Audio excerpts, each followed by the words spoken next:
The rise and fall of the Ku Klux Klan. The rise and fall of the Ku Klux Klan, also known as the KKK, was in three major waves. Each wave related to a major social change in the U.S.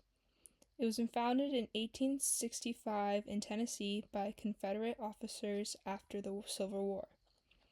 These former officers wanted to restore white supremacy and were especially offended by black voting rights and political power. In the early KKK used lynchings, beatings, and intimidation to try and fight against the black Americans. They gained real political influence in the southern states.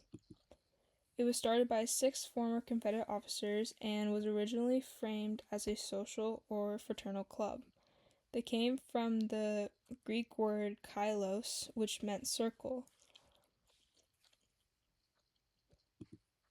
The first real drop-off of the KKK was because the federal government intervened with the Enforcement Acts in 1870.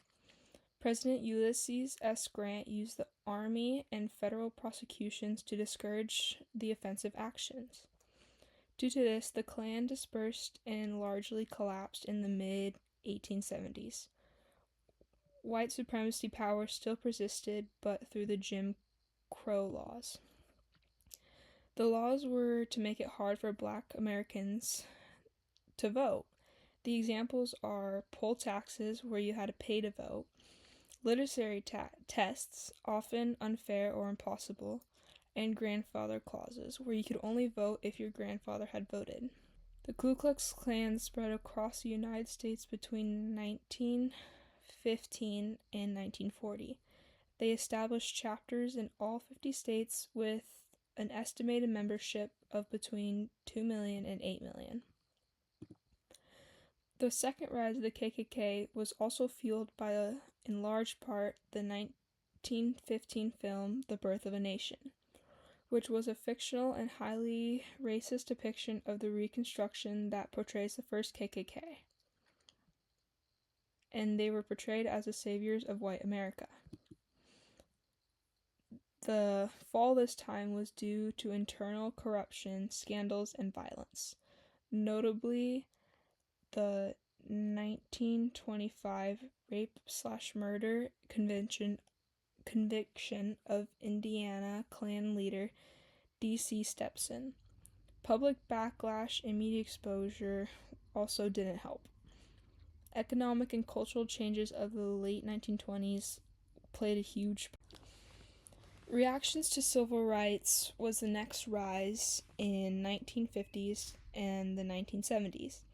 They emerged because of desegregation and Brown versus Board of Education and the civil rights movement in general.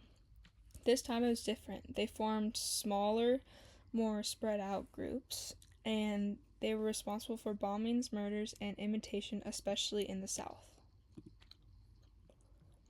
Aggressive FBI infiltration, prosecutions, and surveillance was ultimately the fall of the KKK.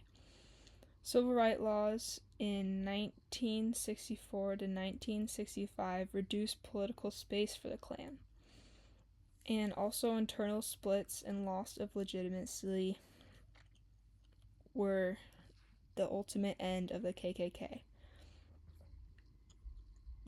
Today, it exists in small, fragmented groups with limited influence and competes with newer extremist movements. It is widely condemned by society and closely monitored by law enforcement.